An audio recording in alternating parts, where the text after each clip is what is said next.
Deathloop is one of the coolest games of this year. My love for the time loop trope first started with my favorite Zelda game, Majora's Mask. Yeah, I know it's kind of surprising. And over the years, many games have incorporated it into their own games as a narrative and gameplay tool. Now, over 25 hours played, Deathloop is a match made in heaven with Arcane's flawless level design and interconnected gameplay mechanics.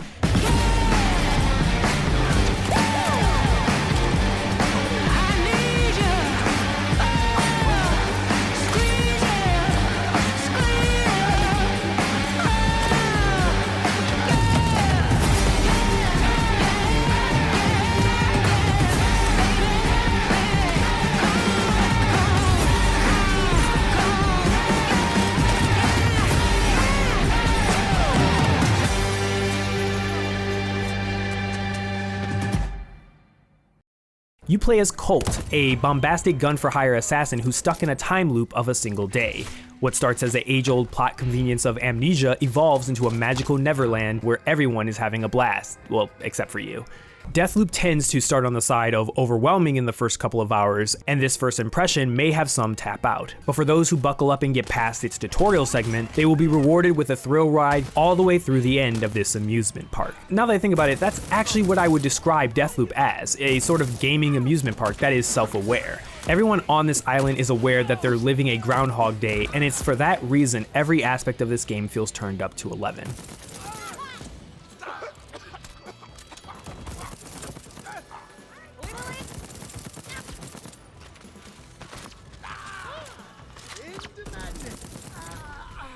To start, the world is overflowing with creativity. Gone are the days of gray and brown grittiness, replaced with an exuberant visual display of a mastery of art direction and a euphoria of sound design and music. The island Black Reef takes inspiration from its former BioShock, but imagine that instead of arriving after the party is all over, you arrive just as things were getting started. As a matter of fact, Deathloop feels almost like a spiritual successor of BioShock, while also almost satirizing it. While BioShock focuses on morals and philosophy, Deathloop throws these ideas completely out of the window because why care about murdering hundreds of people if they're just going to come back tomorrow? You're starting to pick favorites. Nah, I'm just good at what I do. You know how many times I've killed these visionaries just for fun? If I was clever, I would have gotten out of this place long Eager ago. to leave, but you've chosen to stay more times than I can count. This time is different. Yeah, I guess you're right. I wish you nothing but the most painful deaths, Colt. Truly, I mean it. Not if I get you first. Now, keep that in mind as you play Deathloop, as I couldn't stop thinking about what type of commentary this game was portraying to me while I was surprised by how funny and witty this game actually is. The main foil to Colt is this mysterious antagonist, Juliana, who is another character you'll get to know throughout your time on the island. The voice acting here is top of class and infectious as both play off of each other to near perfection. Being part of a narrative loop time and time again has become a sort of game between the two of them as the relation throughout this journey evolves into pure mayhem. How old are you again? Fuck you. I'm no older than 29. Oh, you are a live one, Captain. Spicy. These characters are both some of the most fascinating and most well-written characters I've had the privilege of experiencing this year by far. Through the muses of words appearing in front of him, Colt becomes obsessed with breaking the loop of this island and being free, while Juliana, on the other hand, wants the complete opposite. So much so, she actively fights against Colt's goal by killing him time and time again. It's important for me to note, once again, the satire between these two characters. Colt is a straight shooter who has a goal and wants the straightforward path to reaching that goal, while Juliana is the opposite and likes to play mind games with Colt. Juliana at times even makes fun of the whole premise of the game to begin with, clowning Colt's intelligence and understanding the science behind the time loop. When Colt tries to obtain more information about this science, Juliana throws out big science words to confuse Colt and frustrate him even further. Deathloop makes multiple statements that it doesn't want you to focus on the how, but just to live in the moment of the loop. Hard to hear your motivations over all that gunfire. Once again, take note of the contrast appearing in another aspect of the game. Of course, 2 times might be a coincidence, but this type of contrast shows up again in the gameplay. If you're aware of Arcane's pedigree, you'll know that their biggest claim to fame is the Dishonored series, a series that is promoted as a supernatural stealth assassin game. The DNA of Dishonored is found everywhere in Deathloop, from the premise of the game itself to its gameplay elements. And I laugh to say in the same breath that Deathloop almost goes against everything Dishonored trained players to do. To start, the game makes fun of you for even attempting stealth as Colt. I made this mistake at first trying to play the game like Corvo, and after Juliana and the Visionaries made fun of me for trying it, I discovered that the gunplay is damn fluid and so fast paced that it would even bring the Doomslayer to have a tear in his eye. Secondly, Deathloop wants you to do away with morals. In Dishonored, killing off a lot of people directly impacted the world and would cause high chaos, leading to a bad ending. However, in Deathloop, it encourages you to let go of your inhibitions and to let loose.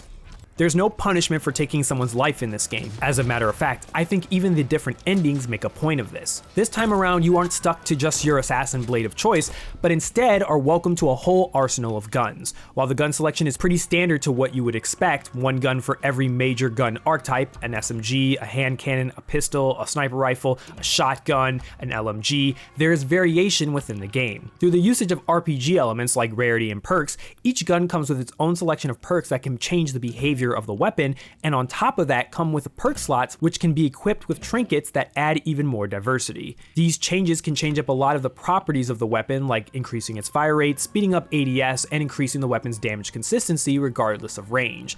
As you go through multiple loops, you will begin to experiment with different weapons and perks and create different types of builds for Colt. It almost reminds me of a roguelite, as a concept of a time loop and repetition tie hand in hand with one another. Much like the infamous Hades, when you die or reset your loop, you go back to the start and you lose all your equipment from the run to do it again. However, in Deathloop, they have a resource called Residium that you can find throughout the world. Obtain enough of it and you can cause weapons, perks, and powers to persist into your next loop, allowing you to slowly tune your perfect gun-wielding assassin over the lifetime of the game. As you build this killing machine, you're tasked with eliminating 8 bosses of the island called Visionaries. These are your primary targets. However, the game is deceptive about how you go about eliminating them. In order for you to break the loop, Colt must eliminate all the Visionaries within one day, else he has to go back and try again. To make things more difficult, they are all at different parts of the island at different times of day. The island is split up into 4 intimate locations that you must scout, discover clues, obtain tools, and eliminate the Visionaries in that area. The trick is, when you go to a different part of the island, time moves forward, limiting your options of how to eliminate the rest of your hit list. Now, this is where the true game reveals itself. See, Deathloop is actually 50% assassin game and 50% a puzzle game. The key of the entire game is to find clues around the island that allow you to gain insight into the different Visionaries and their schedules, and using that said information against them. Utilizing written notes and audio logs that the Visionaries each have in their own haven is a means to untangling the puzzle of the island. Not only do these narrative tools flesh out the other characters of the island, but also the secrets of the lore. It is once again in this way that Deathloop tries to have its cake and eat it at the same time, where the game doesn't go out of its way to info dump every single aspect of its world to the player. But if the player is curious, they can find those answers hidden throughout the levels. You're expected to loop multiple times to go back in time and reach places earlier in the day with newfound information. The secret is finding differences through repetition. As you repeat the same day and try different things and kill people at different times, you will notice differences in the world as the time of day changes. For example, killing someone in the morning may affect how another person acts and moves in the afternoon.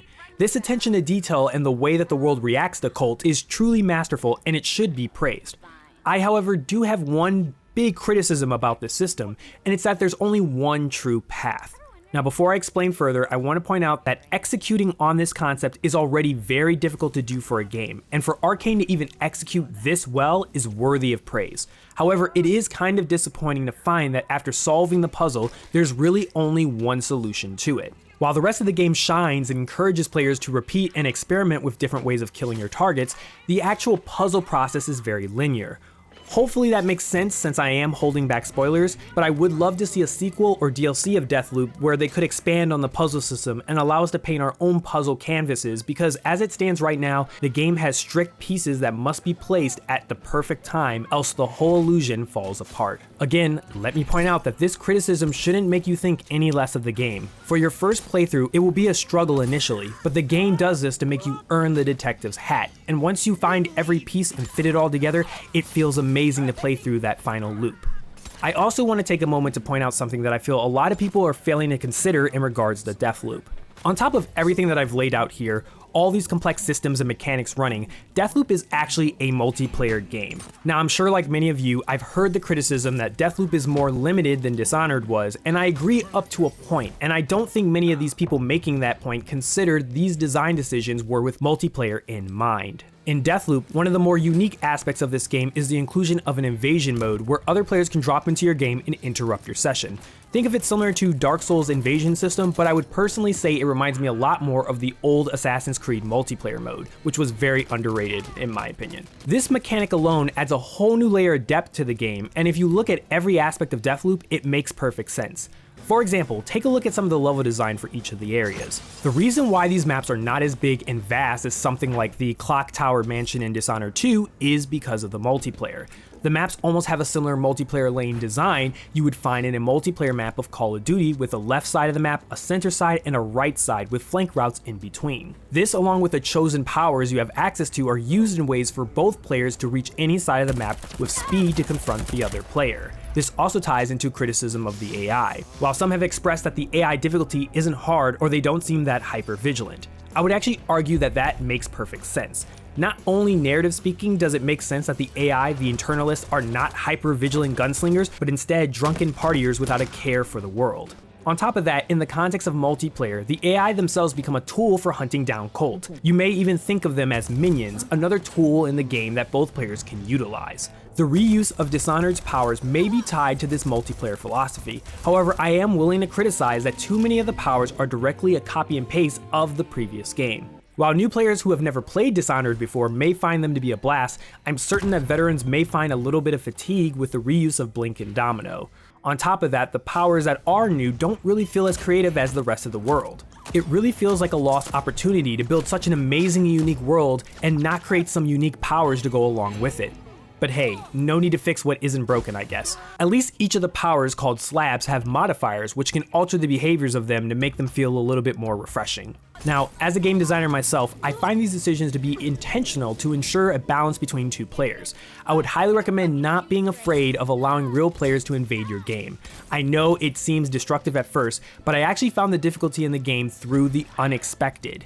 Instead, spend some time in single player to learn and understand the different arenas. Then, once you have a good understanding of the game map layout and mechanics, let your victims try to hunt you down. Once you slay a bunch of Julianas and learn from their successes and mistakes against you, you can take a stab at it and protect the loop from Colt as her. Now, this side of the game is very similar to Colt's outside of one special ability. Juliana can swap the appearance of herself with anyone in the world, which is a great tool of deception to bait out and confuse the other player. With the right player, PvP can become an intimate game of cat and mouse similar to that found in Deathloop. A game of stealth and deception where you try to outthink and outplay your opponent before they realize it's too late. And at its worst, it's at times a laggy Destiny 2-like crapshoot of people teleporting all over the screen, spamming shotguns and melee. Now this leads me of course to a couple of lows about the game. The first being with me playing on PC, the crashes. Now, I can't believe I'm about to say this, but I'm pretty sure I crashed more playing Deathloop than my entire 100 hours of playing Cyberpunk, and I'm actually not joking. As a matter of fact, I actually counted.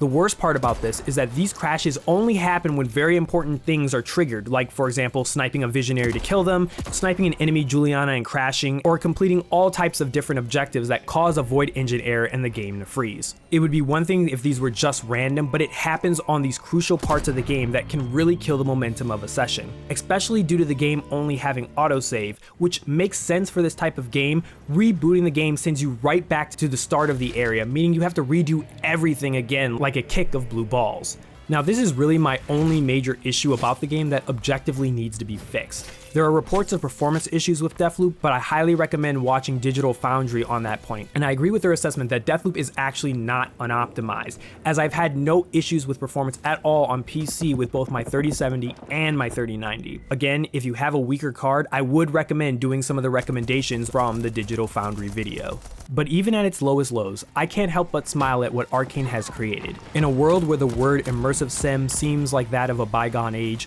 Arcane always finds a way of mixing things up and giving us something pretty unique. Keep in mind that there's a contradiction that runs throughout the Deathloop if you look close enough. It offers an interesting commentary of our perception of time itself and how some of us play victims to it. And that is why